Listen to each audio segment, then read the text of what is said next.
यहाँ पे देखिए क्या किया है मैंने, मेटल वन का जो मास है वो m है, और टोटल जो इसका वेट होगा ये W होगा।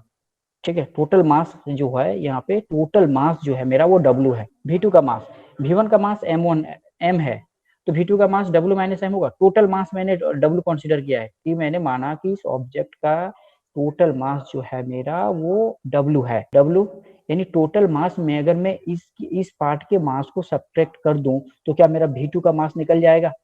Yes sir. तो टोटल मास है मेरा, हाँ W है, उसमें से अपर वाले पार्ट का जो है मास मैंने उसे घटा दिया, तो ये आ गया मेरा W माइनस M। और V2 यानी सेकेंड मेटल का मैंने कंसीडर किया हुआ है density D2 bye D2 equal to ये जो total volume of the alloy था उसके इक्वल होगा ये, यानी volume of metal 1 plus volume of metal 2 equal to total volume of the alloy. यानी ये फर्स्ट मेटल हो गया, मेटल दो का मिक्स था, पहला का वॉल्यूम दूसरा का volume equal to total volume. अब यहाँ पे नोइंग तब हमको क्या जानना होगा, इसमें ये W का वैल्यू जानना होगा, W1 का वैल्यू जानना होगा, and density of D1 and D2 and DL also. DL means density of the liquid, mass of the metal 1 m and mass hence the mass of the metal 2 W minus m can be found out। अगर हम ये सारे value अगर हमें पता रहे, ये अगर वैल्यू पता रहे, तो हम ये जो मेटल था, दो मेटल मिला हुआ मिक्स था, वो दोनों का हम मास फाउंड कर सकते हैं। लेकिन इतना वैल्यू मुझे पता रहना चाहिए, क्या क्या, W वेट या फिर mass in air, mass in liquid, density of the first metal या first board metal, density of the second metal and density of the liquid. अगर इतना मुझे पता रहे तो जो दो मिक्सचर है, दो अलग अलग ऑब्जेक्ट से मिलकर जो बना हुआ मिक्सचर है, उस दोनों का हम मास फाइंड कर सकते हैं। इकोनॉमिकल प्रॉब्लम को हम देखते हैं। देखिए है बहुत ही इजी है, लेकिन बात है कि थोड़ा सा समझिए। यहाँ पे दो पार्ट है, देखिए एक तो इसके ऊपर है और दूसरा नीचे में है। यानी हमने याद कीजिए एक इस टाइप का कंडीशन था कि जब कोई ऑब्जेक्ट फ्लोट करता था, तो यहाँ पे क्वेश्चन है, ये पहले क्वेश्चन को समझते हैं। ये बॉडी, ये solid body floats in water with 1/7 of its volume above the surface of the water. ये क्वेश्चन कहता है कि ये एक सॉलिड बॉडी है जिसका वॉल्यूम का 1/7 जो है वो वाटर के ऊपर में है। यानी ये जो वॉल्यूम होगा, ये ऊपर वाला, ये 1/7 होगा, टोटल वॉल्यूम का 1/7 होगा। ये ऊपर में जो है ये टोटल वॉल्यूम का 1/7 जो है वो ऊपर में है। अगर मैं इसे टोटल वॉल्यूम अगर मैं भी कंसीडर करता हूँ तो ये हो जाएगा मेरा V/7। टोटल वॉल्यूम, ये सपोज करिए ये टोटल वॉल्यूम इस ऑब्जेक्ट का भी है, भी, तो ये हो जाएगा V/7। जो फ्रैक्शन ऑफ वॉल्यूम जो होगा यह वाटर के अंदर में है।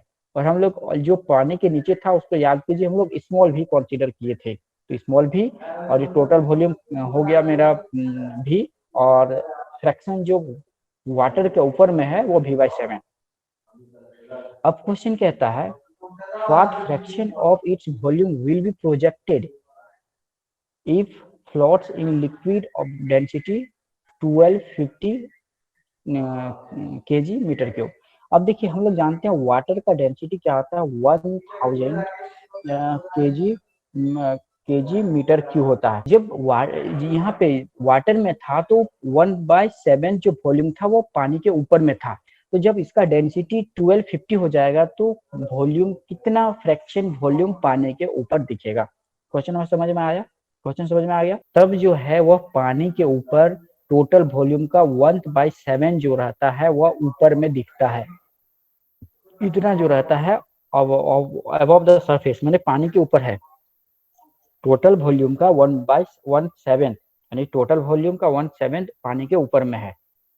जब इसी ऑब्जेक्ट को एक लिक्विड ऐसा है जिसका डेंसिटी 1250 है, माने 1250 केजी मीटर जो है, यहाँ पे अगर डुबा दिया जाए तो यह जो वॉल्यूम पहले था 1/7, अब वो क्या हो जाएगा, पानी में जब था तो 1/7 दिखता था, लेकिन सपोज कीजिए ये मिल्क हो गया, चाहे ऑयल का हो गया, या फिर कोई भी कुछ भी हो सकता है, मतलब जब वो दूसरे लिक्विड में डुबा दे तो वॉल्यूम का कितना पार्ट्स पानी के ऊपर रहेगा, कितना पार्ट्स पानी के ऊपर दिखेगा, कौन सा वॉल्यूम का कितना वॉल्यूम बाहर रहेगा, ये क्वेश्चन कहता है।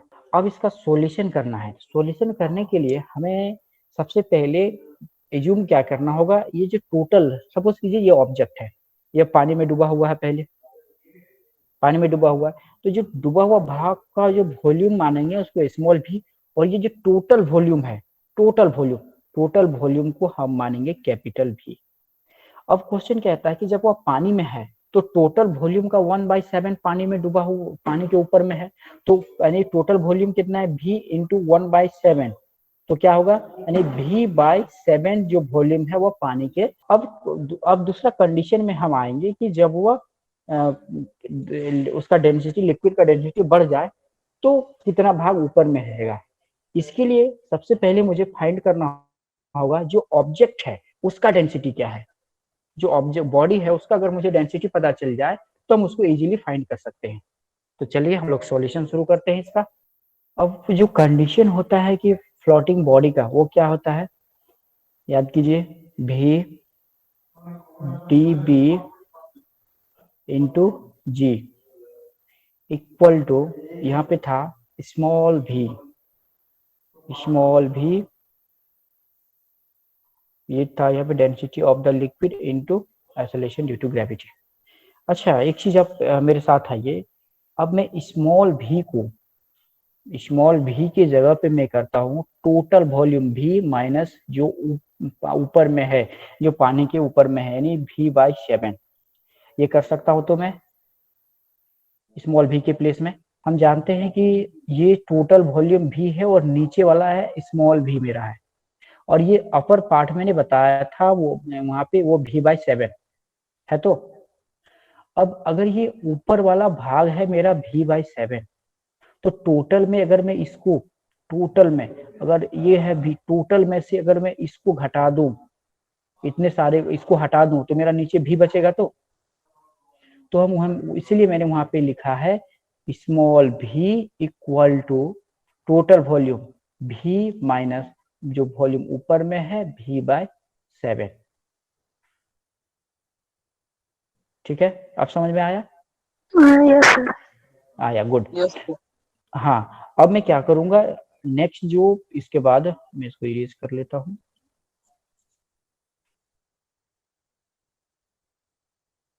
अब मैं क्या करूंगा, ये जो v है, v को मैंने v रखा, कैपिटल V मैंने, और डेंसिटी ऑफ द बॉडी। अच्छा, ये acceleration due to gravity both side है, इसलिए मैंने इसको यहाँ पे हटा दिया। अब यहाँ पे स्मॉल v की जगह पे मैं लिखता हूँ कैपिटल V माइनस v/7, और क्या बचा, dw। अब मैं क्या करता हूँ इसको, v इंटू डी। अच्छा, अब यहाँ पे जब यहाँ पे ये इसका कैलकुलेशन करेंगे तो मेरे पास आ जाएगा 6v/7 इंटू dw, और इधर का भी और ये भी फिर कैंसिल हो जाएगा, प्लस यानी b यानी डेंसिटी ऑफ द बॉडी क्या निकल जाएगा मेरा, 6/7, ये हो जाएगा dw, मतलब डेंसिटी ऑफ द वाटर। ये मुझे मिल गया डेंसिटी ऑफ द बॉडी, ये मैंने फाइंड कर लिया। स्क्रीनशॉट लीजिए इसका यहाँ तक। वहां पे देखे थे कि ये जो फिगर था, अकॉर्डिंग टू फिगर जो हमने इससे पहले हमने जो फिगर में हमने देखा कि जो डूबा हुआ जो पानी के अंदर वाला का जो भाग था उसका वॉल्यूम था मेरा स्मॉल v। तो यहाँ पे हम लोग लिखेंगे कि from the condition of flotation density of the liquid. अब हम लोग जानते हैं यहाँ पे ये स्मॉल v के रूप में कैपिटल V है, ये स्मॉल v/v इक्वल टू ये g और ये g कैंसिल हो जाएगा, density of the body by density of the liquid equal to अब हम लोग जानते हैं डेंसिटी ऑफ द बॉडी, हमने ऊपर में अभी फाइंड किया डेंसिटी ऑफ द बॉडी क्या था 6/7 × D डेंसिटी ऑफ वाटर। दूसरा है डेंसिटी ऑफ द लिक्विड, तो density of the liquid question में ऑलरेडी दिया हुआ है, क्या हुआ है 1250, जो भी है 1250 दिया हुआ है। अब हम यहाँ पे क्या करते हैं small v by v equal to यहाँ पे 6/7, इसकी वैल्यू को 6/7 लिखता हूँ मैं, और यहाँ पे density of the water 1000 and density of the liquid 1250। ठीक है, अब मैं इसका थोड़ा कैलकुलेशन के पे जाऊंगा। ये देखिए 1010 कैंसिल, और इसको मैं 25 से अगर करूँ तो ये 4 और ये हो जाएगा 5, तो वहाँ पे हो जाएगा ऊपर में हो जाएगा 24/35, यानी ये जो भी स्मॉल v बाई v है ये कौन चीज का वॉल्यूम है ये, यानी ये है v कितना पानी में डूबा हुआ है उसका ये वॉल्यूम है, रेशियो है कि स्मॉल v यानी पानी में डूबा हुआ, टोटल में से कितना डूबा हुआ है नीचे टोटल, तो ये जो रेशियो आया जो कि पानी में डूबा हुआ इमर्ज कंडीशन, इमर्ज जो है पानी में उसका वॉल्यूम रेशियो मेरा आ गया। तो अगर ये इतना भाग पानी में 24/35 उसका जो फ्रैक्शन पानी के अंदर है, तो पानी के ऊपर क्या होगा टोटल, टोटल जो वॉल्यूम होता है उसको वन कंसीडर करेंगे, वन में इसको सब्ट्रैक्ट कर देंगे, तो मुझे पता चल जाएगा कि कितना सा फ्रैक्शन वह पानी के ऊपर में है। क्लियर है? सर इसके पहले वाला स्लाइड एक बार लाइएगा। स्लाइड में ले आऊंगा, पहले ये क्लियर हुआ? हाँ yes sir. Dhaniram? Yes sir. Yes sir. Clear है तो? Yes sir. ये जो डेंसिटी ऑफ द लिक्विड 1250 है और हम लोग को क्वेश्चन में ही दिया हुआ था, जब पहले क्या था वो ऑब्जेक्ट वाटर में था तो उसका वो 6/7 था, तो जब ये डीएल मतलब जब इस में इस डेंसिटी वाले लिक्विड में आ जाएगा तो उसका कितना सा वॉल्यूम पानी के ऊपर रहेगा, वही क्वेश्चनिंग था मेरा। तो हमने निकाल लिया कि ये इतना डूबा हुआ पार्ट है, ये इमर्ज कंडीशन है, ये इनसाइड द वाटर है, इतना सारा वॉल्यूम इनसाइड द वाटर है। तो हम इनसाइड द वाटर है तो फिर वन में घटा के हम कितना भाग प्रोजेक्टेड होगा कि पानी के ऊपर दिखेगा हमको, वो हम निकाल सकते हैं। चलिए और एक स्लाइड में कर लेता हूँ। सर 1 से क्यों माइनस करेंगे?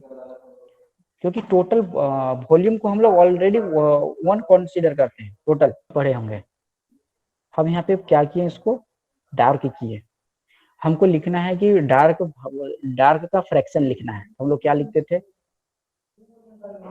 कितना है अंदर में, कितना भाग है इसका, 2 भाग है टोटल। Yes sir. इसमें से कितना भाग ये कलर किया हुआ है, 1 भाग 1/2 टोटल। या अब यहाँ पे देखिए कि यहाँ पे टोटल यहाँ पे कलर किया हुआ कितना है, इसको हम लोग फ्रैक्शन में क्या लिखेंगे कि मतलब डार्क भाग का फ्रैक्शन लिखिए 3/4। 3/4। ये क्लियर है, ये कॉन्सेप्ट क्लियर है आपका, ये वाला? ठीक है। जी सर। हाँ, अब बताइए, अब मैं इसके ऊपर आता हूँ।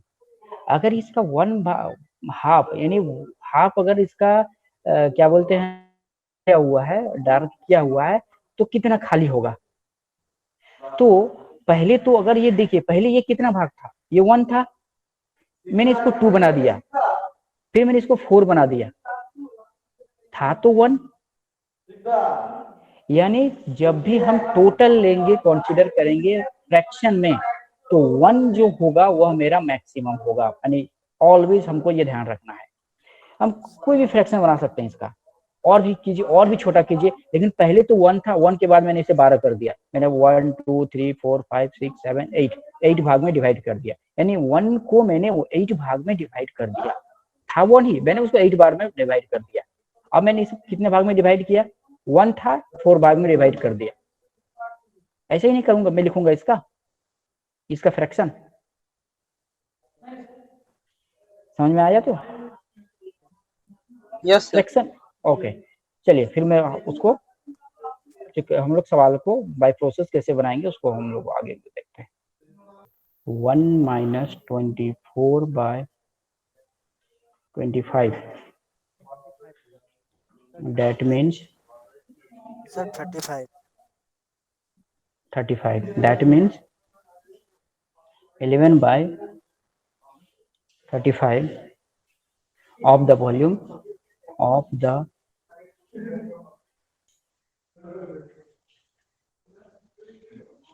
body volume of the body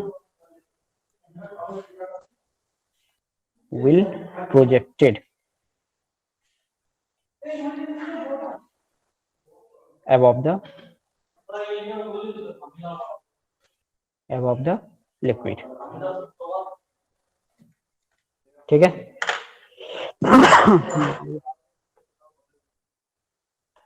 तो ये रहा मेरा इसका सॉल्यूशन, इस क्वेश्चन का सॉल्यूशन। किसी को कहीं डाउट है बोल सकते हैं।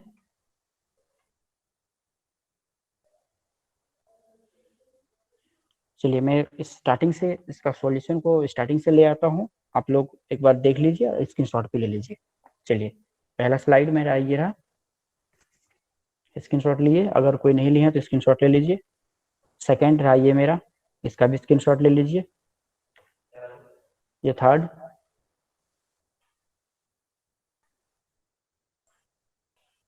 और ये है मेरा लास्ट फोर्थ।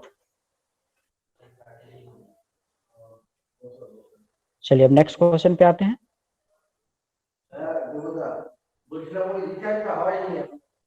चलिए देखिए दूसरा क्वेश्चन है कि ये body of mass 3 kg is floating in the water with 3/4 of its volume inside the water. Find out the force in Newton required to submerge it fully. अब क्वेश्चन है, मास दिया हुआ है, mass of the object. Question कहता है कि एक object है, मानते हैं एक ऑब्जेक्ट है, इसका जो मास है वो हुआ 3 kg। इसका मास है 3 kg, floating on the water, पानी के ऊपर फ्लोट कर रहा है, और इसका जो वॉल्यूम है, वॉल्यूम यानी इसका जो इनसाइड द वाटर है 3/4 इसका जो वॉल्यूम है वो इनसाइड द वाटर है। Find out the force in newton.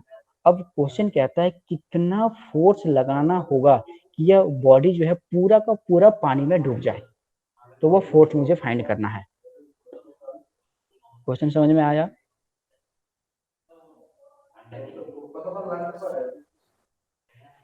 Yes sir.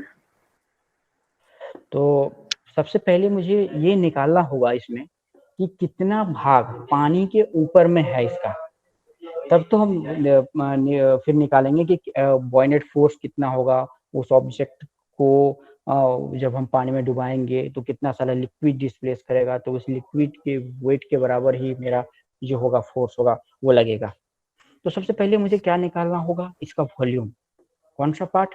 जो पानी के ऊपर में है, जिसको मुझे डुबाना है ऑब्जेक्ट का। तो चलिए हम लोग उसका उस फ्रैक्शन को निकालते हैं जो पानी के ऊपर में है सबसे पहले। चलिए सॉल्यूशन स्टार्ट करता हूँ मैं। From the condition of flotation, ठीक है, फ्लोटेशन का हम लोग कंडीशन क्या होगा वो हम लोग को जानना है। अच्छा, उससे पहले मैं ये चीज लिखना चाहूंगा कि अगर 3/4 वॉल्यूम, अगर टोटल वॉल्यूम को मैंने भी कंसीडर किया है, टोटल वॉल्यूम, तो ये 3v/4 वॉल्यूम जो होगा ये पानी के अंदर होगा, इनसाइड द फ्लूइड। तो हम लोग जानते हैं फ्लोटेशन का कंडीशन क्या होता है, यानी v density of the water acceleration due to gravity equal to, अगर मैं यहाँ पे mg लिखूं, कोई दिक्कत है? अगर मैं इसको mg यहाँ पे लिखूं और मास को मैं फाइंड करूं, मास इक्वल टू क्या होगा, वॉल्यूम इनटू डेंसिटी। तो वॉल्यूम क्या है मेरा 3/3v/4, डेंसिटी क्या होगा, डेंसिटी ऑफ द लिक्विड, तो वहां पे मेरी डेंसिटी ऑफ द लिक्विड की जगह पे मेरा वाटर है, और acceleration due to gravity already मेरा यहाँ पर मेरे पास है ही, तो मैं यहाँ से भी इसको लिख सकता हूँ, दूसरा, ये जो फ्लोटेशन का जो कंडीशन है, तो अगर कोई ऑब्जेक्ट पानी में जितना डूबा हुआ है, अगर इतना सारा वॉल्यूम डूबा हुआ है पानी के अंदर, ये इतना सारा वॉल्यूम डूबा हुआ है, ये वाटर का density acceleration due to gravity है, तो जितना वाटर को डिस्प्लेस किया, यानी वाटर को डिस्प्लेस कितना किया, उसके वॉल्यूम और जो अगर मैं देखूं तो वॉल्यूम और इतने वॉल्यूम को वो उन्होंने डिस्प्लेस किया, और उस लिक्विड का डेंसिटी के साथ जब मैं इसको मल्टीप्लाई कर देता हूँ तो उसका मास आ जाता है मेरे पास, उस लिक्विड का मास आ जाता है। इसलिए मैंने इस मास के जगह पे इसे पुट किया और acceleration due to gravity as जैसे कि तैसे मैंने उसे बैठा दिया। लेट मत किया, एक दो ही कंडीशन हो सकता है, या तो समझ में आया होगा या फिर कंफ्यूजन होगा या फिर नहीं आया होगा। तो हमारे पास लिमिट टाइम है तो उसको हम लोग कोशिश करेंगे कि यूटिलाइज करें। ठीक है, तो अगर आया तो ठीक है, नहीं आया तो बोलिए, मैं फिर से रिपीट करता हूँ इसको, दिक्कत नहीं है। किसी को अगर कहीं डाउट इसमें कहीं पर कंफ्यूजन है तो बोलिए, मैं रिपीट करता हूँ, नहीं तो फिर मैं आगे सॉल्यूशन करूंगा।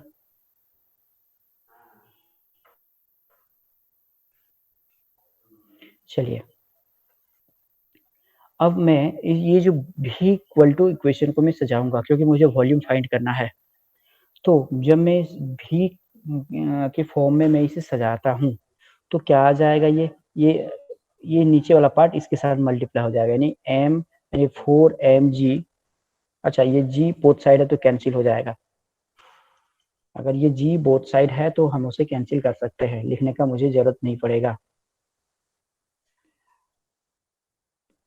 अब यानी 4m हो गया डिवाइडेड बाय ये 3 into density of the water equal to 4 into mass है मेरा 3, और यहाँ पे 3 into density of the water 1000, वो जो होता है वो ये 3 कैंसिल, इसको अगर मैं डिवाइड करूँ तो वो आ जाएगा मेरा 250, या फिर मैं सिर्फ 4/100 ही रहने दे 4/1000 ही रहने देता हूँ, बाद में आगे कैलकुलेशन करने में आसानी होगा। तो ये आ गया मेरा 4/1000 वॉल्यूम है, तो ये हो जाएगा cc या फिर mq मीटर में है। तो यहाँ तक ठीक है, आगे बढ़ो फिर। चलिए, अब यहाँ तक हमने निकाल लिया। अब हमको देखना है कि अगर मुझे इसका वॉल्यूम पता चल गया कि 4/1000 जो है मीटर क्यूब वॉल्यूम, यह क्या है, इसके मतलब तो ऑब्जेक्ट का जो ये वॉल्यूम है, मेरा टोटल वॉल्यूम इस ऑब्जेक्ट का इतना सारा है। ठीक है, जो कि मेरा पानी के ऊपर में है। ठीक है, अब हम देखते हैं क्या करना है मुझे, आइए देखते हैं। अब फोर्स मुझे फाइंड करना है, so the force require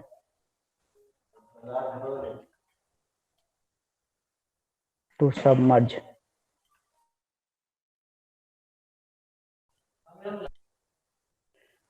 it fully, पूरी पानी में डुबाने के लिए कितना फोर्स लगेगा, equal to additional buoyant force, या फिर बोलेंगे जितना वाटर को डिस्प्लेस करेगा उसके वेट के बराबर ही मुझे फोर्स लगाना होगा उसको डुबाने के लिए। तो हम लोग इससे पहले फाइंड क्या किए हैं, हम मुझे पता है कि कितना सारा भाग वो फ्लोटिंग कर रहा है, तो अगर मैं उसे यहाँ पे 1 - 3/4 करूँ तो मुझे ये क्या निकल गया, ये पानी के ऊपर में है, ये वॉल्यूम पानी के ऊपर में है। ठीक है, भी डी इंटू डब्ल्यू इंटू जी, बस वैल्यू पुट करेंगे, मुझे वैल्यू इसका मिल जाएगा। इसका भी वैल्यू हम लोग जानते हैं 9.8 होता है, इसका भी 1000 जानते हैं, और इसका वैल्यू हम लोग फाइंड कर चुके हैं। तो ये आ जाएगा 4 - 3 यानी 1/4 इंटू इस वैल्यू का भी का वैल्यू 4/1000 इंटू ये डी डब्ल्यू इंटू 1000 इंटू 9.8। अब ये कैंसिल, ये कैंसिल, तो हो जाएगा 9.8 न्यूटन फोर्स में required to submerge the body को पानी में डुबाने के लिए हमें 9.8 न्यूटन का फोर्स अप्लाई करना होगा। पूरा क्वेश्चन ही ठीक से समझ में नहीं आया। हम जानते थे स्टार्टिंग से ही। देखिए चलिए कोई बात नहीं, मैं समझा देता हूँ। मैंने फर्स्ट कंसीडर क्या किया है, भी। अच्छा, जहाँ पे प्रॉब्लम होगा ना आप वहीं पे मुझे टोकिएगा, मैं बहुत आगे बढ़ जाता हूँ ना, फिर से स्टार्टिंग आना पड़ता है फ्रेंकली। क्वेश्चन समझ में आया पहले, सॉल्यूशन मैं समझा देता हूँ। क्वेश्चन समझ में आया पहले? यस सर, क्वेश्चन समझ में आया। गुड। चलिए पहले मैंने किया let volume of the body is v, मैंने बॉडी का टोटल वॉल्यूम को भी कंसीडर किया है, ठीक है। From the condition of flotation, flotation का कंडीशन मैंने यहाँ पे लिखा। इस जो कंडीशन है यहाँ पे, इस एक इक्वेशन को मैंने लिखा, ये m से, फिर मैंने m के मास के जगह पे मैंने यहाँ पे ये लाया, फिर दोनों इक्वेशन को मैंने इक्वल किया। इक्वल करने के बाद g बोथ साइड है, इस वजह से मैंने g को कैंसिल किया, दोनों साइड से g को कैंसिल किया। उसके बाद v, ये जो v है, v के फॉर्म में मैंने इक्वेशन को सजाया है। v इक्वल टू 4m/3, ये डेंसिटी dw यानी डेंसिटी ऑफ द वाटर, ये आया। अब यहाँ पे मैंने m मास तो ऑलरेडी मुझे दिया हुआ है क्वेश्चन में, मास 3 kg, तो मैंने 3 लिखा। अब नीचे already 3 into density of the water हम लोग जानते हैं 1000 होता है, मैंने वैसे लिखा। तो 3 3 कैंसिल, 4/1000 मीटर क्यूब आ गया ये मेरा वॉल्यूम। बोलिए। अब मैंने क्वेश्चन ये कह रहा था कि इसका जो ऑब्जेक्ट है, इसका 3/4 जो वॉल्यूम है वो पानी के नीचे है, कुछ इस तरह का होगा। ये जो फ्रैक्शन है नीचे वाला जो फ्रैक्शन है, ये है मेरा 3/4, ठीक है। अब मुझे ये जो नीचे वाले जो ऑब्जेक्ट का जो वेट होगा, इसका weight mg, mass into acceleration, इसका वेट, नीचे वाले का वेट जो होगा, यानी किसके बराबर होगा, वह जो बॉयनेट फोर्स अप्लाई होगा इस बॉडी के ऊपर अपर डायरेक्शन की ओर, उसके इक्वल होगा। तो यानी वो नीचे का जो भाग का वॉल्यूम, अगर मैं इसे स्मॉल भी कंसीडर करता हूँ, डेंसिटी ऑफ द वाटर और एक्सेलरेशन ड्यू टू ग्रेविटी, मैं इसको, ठीक है, यानी ये मैंने mg लिखा इक्वल टू स्मॉल भी density of the water and g, ठीक है। ये समझ में आया?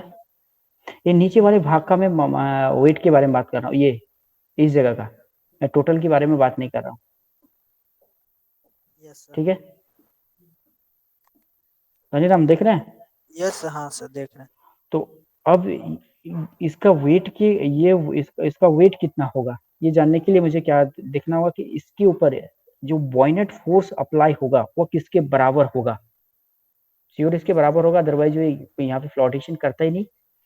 तो बॉयनेट फोर्स जो होगा वो क्या होता है कि पानी को कितना डिस्प्लेस किया। Yes sir, displaced water. हाँ, तो ये वॉल्यूम हो गया, इस भी की इक्वल ये पानी को डिस्प्लेस किया, और जब उसके डेंसिटी के साथ मैंने मल्टीप्लाई किया तो ये मास बन गया। और जब ये इसमें मैंने acceleration due to gravity g apply किया तो ये मतलब वेट के फॉर्म में आ गया। यस सर, समझ गया।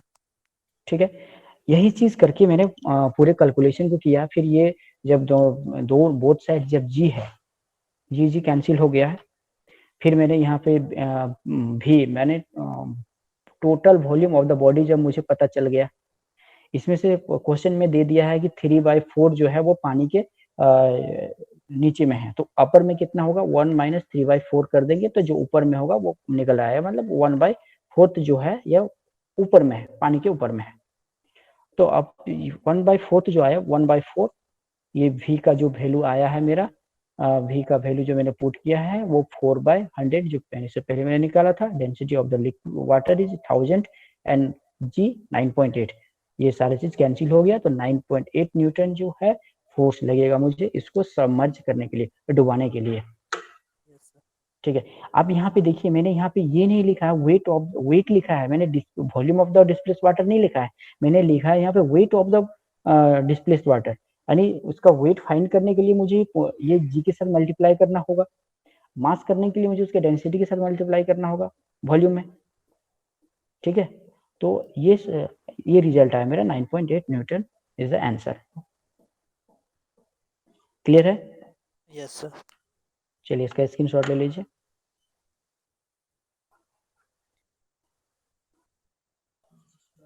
मैं इसका सॉल्यूशन नहीं दूंगा, ठीक है, मैं क्वेश्चन ही भेज दूंगा, ताकि क्योंकि थोड़ा सा भी फ्लूइड मैकेनिक्स का क्वेश्चन सब में थोड़ा सा बहुत ज़्यादा कॉन्सेप्ट चाहिए, इसमें बहुत सारा कॉन्सेप्ट अप्लाई होता है, जिस वजह से थोड़ा सा टफ भी पड़ता है, जिस वजह से मैं इसका सॉल्यूशन वहाँ पे नहीं दूंगा। आप लोग जब भी मिलेगा आपको, आप प्रैक्टिस कीजिएगा क्वेश्चन को।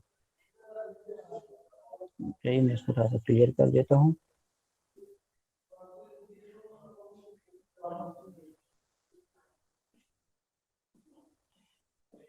ठीक है, अब ले लीजिए, स्क्रीनशॉट ले लीजिए इसका।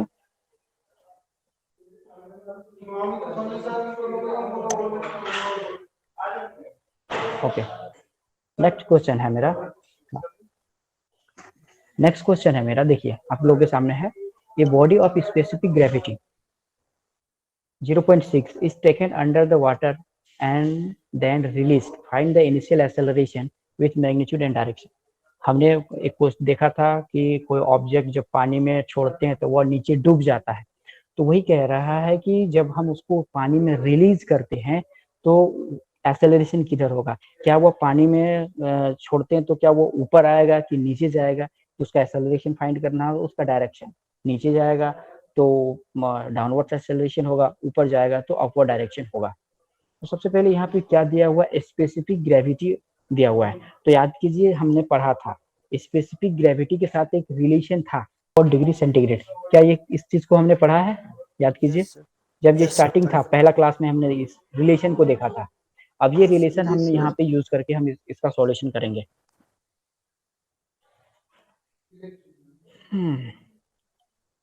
अब देखिए यहाँ पे स्पेसिफिक ग्रेविटी ये 0.6 दिया हुआ है, दिया हुआ है। Yes sir. हम लोग जानते हैं वाटर का डेंसिटी 1000 होता है। क्या हम लोग डेंसिटी ऑफ द ऑब्जेक्ट निकाल सकते हैं? यस क्यों सर। निकाल सकते हैं। अब मुझे डेंसिटी ऑफ द ऑब्जेक्ट पता चल गया है। अब डेंसिटी के साथ, अब डेंसिटी जब निकल गया फिर उसका हम लोग बॉयनेट फोर्स निकाल देंगे। जब बॉयनेट फोर्स निकाल देंगे और डेंसिटी के साथ जब उसका कंपेयर करेंगे, तब मुझे पता चलेगा वहां पे वो एक रिलेशन था ना, density of body greater than density of liquid, तब क्या होगा, ऊपर जाएगा ऑब्जेक्ट की डूबेगा। ठीक है, तो वहां से हमको वो चीज पता चलेगा। बनाए कि आप लोग बना लीजिएगा ये? चलिए थोड़ा सा मैं बनाता हूँ, बाकी आप लोग बनाएंगे। मैं इसको मिटा दूं, ये सब याद रखना चाहिए। ये सब अगर थोड़ा सा माइंड में नहीं रहेगा ना, तो न्यूमेरिकल प्रॉब्लम सॉल्व नहीं कर पाइएगा। इसलिए मैंने कल कहा था कि थोड़ा सा रिवीजन करके आइएगा। चलिए देखते हैं। सबसे पहले हमें करना होगा कि ऑब्जेक्ट का वॉल्यूम कंसीडर कर लेना होगा।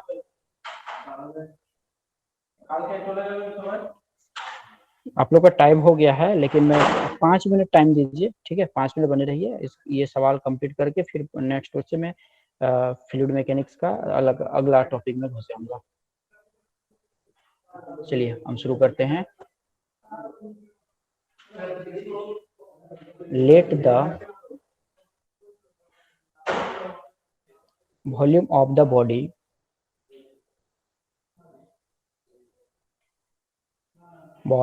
Equal to v. हमने इसका वॉल्यूम को कैपिटल भी मैंने मान लिया, ठीक है। अब हम क्या करेंगे, वेट ऑफ द बॉडी हम निकालेंगे, weight of the body, then the weight of the body. इसके लिए मुझे क्या क्या होगा, यानी weight of the body W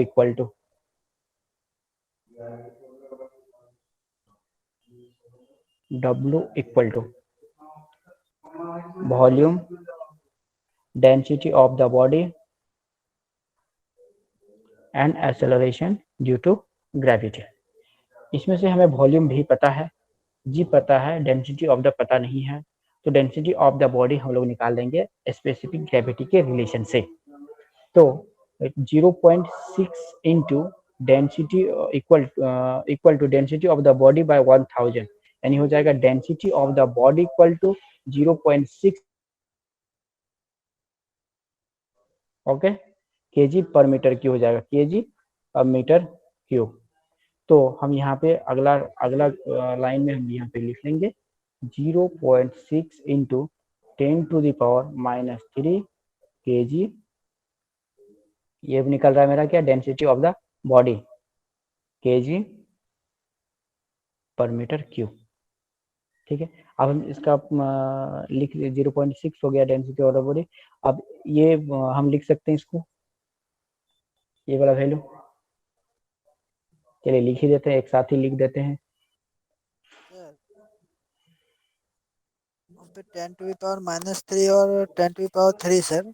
अच्छा सॉरी, ये 10⁻³ होगा, 10⁻³ m⁻³ होगा।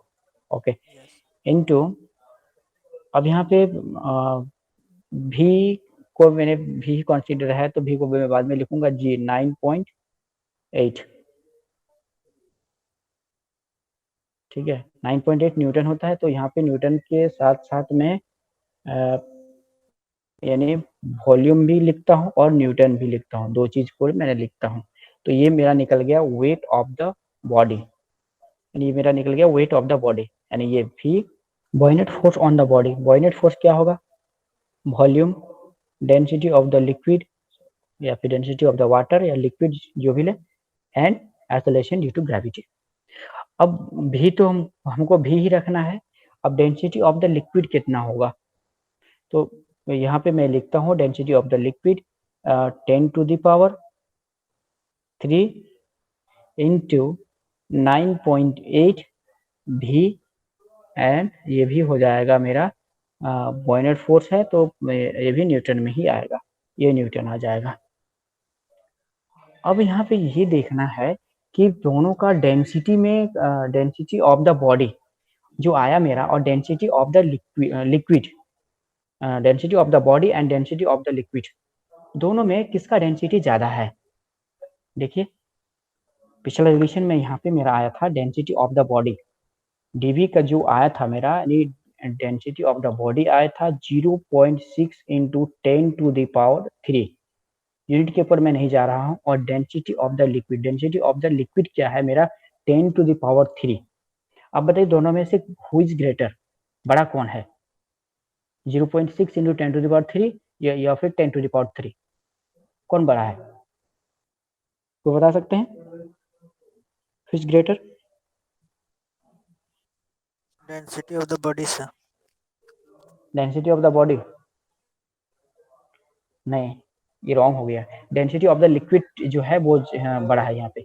क्योंकि अगर मैं इसको 0.6 को फ्रैक्शन में करूं, 0.6 को अगर मैं फ्रैक्शन में करूं, यहाँ पे हटाता हूँ, ये 10 आता है, तो ये देखिए ऑलवेज इसका वैल्यू 1 से कम है ये, यानी जब भी 1 से कम से किसी चीज को मल्टीप्लाई करते हैं तो वो तो छोटा हो जाएगा।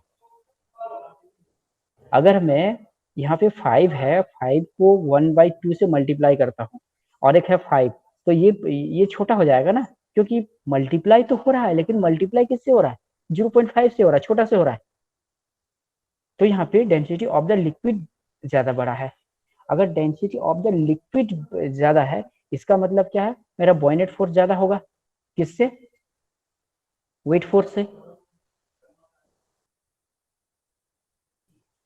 समझ में आया ये चीज, ये कॉन्सेप्ट समझ में आया। Yes sir. यानी अब अगर डेंसिटी ऑफ द मतलब बॉयनेट फोर्स अगर मेरा ज्यादा है, इस कंडीशन में क्या हमने देखा था कि बॉडी क्या होता है, अपवर्ड डायरेक्शन में जाता है, तो एक्सेलरेशन का डायरेक्शन मुझे क्या पता चल गया कि ये अपवर्ड डायरेक्शन की ओर जाएगा, अपवर्ड डायरेक्शन में जाएगा। हाँ पॉजिटिव, अपवर्ड डायरेक्शन की ओर जाएगा। अब मुझे क्या करना होगा, एक्सेलरेशन फाइंड करना होगा। एक्सेलरेशन फाइंड करने के लिए मुझे क्या चाहिए, फोर्स चाहिए। फोर्स के लिए मैं क्या करूंगा, फोर्स निकालने के लिए रिजल्टेंट फोर्स क्या होगा, अगर बी बड़ा है तो बी माइनस डब्ल्यू होगा। तो अगर मैं फोर्स निकालूं या फिर एक्सेलरेशन निकालूं, ठीक है, तो हम लोग यही फॉर्मूला यूज करेंगे, F equal to M A, which implies a equal to F by M. Okay, तो F की जगह पे मैं क्या लिखूंगा, W, sorry, buoyant force minus यानी बी माइनस डब्ल्यू बाय ये मास किसका लेना है, बॉडी का, यानी volume into density of the body. अब इन सारे का मैं वैल्यू पुट करूंगा तो मुझे एक्सेलरेशन पता चल जाएगा। तो वही तो फाइंड करना था, एक्सेलरेशन का डायरेक्शन क्या होगा, एक्सेलरेशन अपवर्ड डायरेक्शन में होगा और उसका वैल्यू क्या होगा। तो उसका वैल्यू हम लोग निकालेंगे। तो मैं यहाँ पे उसका फाइनल रिजल्ट तो लिख देता हूँ। एक्सेलरेशन को हम लोग जी से स्मॉल एफ से कंसीडर कर लेंगे, तो ये आएगा F by M equal to B minus W by भी density of the body. Value लिखेंगे तो इसका आंसर आएगा लास्ट में 6.53 मीटर पर सेकेंड स्क्वायर। ये जो एफ का जो वैल्यू आएगा एक्सेलरेशन, उसका आंसर आएगा 6.53 मीटर पर सेकेंड स्क्वायर। स्क्रीनशॉट लीजिए और इसका सॉल्यूशन आप लोग घर में खुद कीजिए। और अगर कहीं किसी को डाउट हो, कहीं किसी को कंफ्यूजन हो, तो आप मुझे मैसेज कीजिए, व्हाट्सएप कीजिए या फिर कॉल कीजिए। ओके, चलिए कल हम लोग फ्लूइड डायनामिक्स में जाएंगे। फ्लूइड मैकेनिक्स का सेकंड पार्ट फ्लूइड डायनामिक्स में। ये नॉमिकल प्रॉब्लम आज कंप्लीट होता है। कहीं कोई प्रॉब्लम हो, डाउट हो, तो आप मुझसे कॉल कीजिए, तो जुड़िए। Okay, thank you all of you.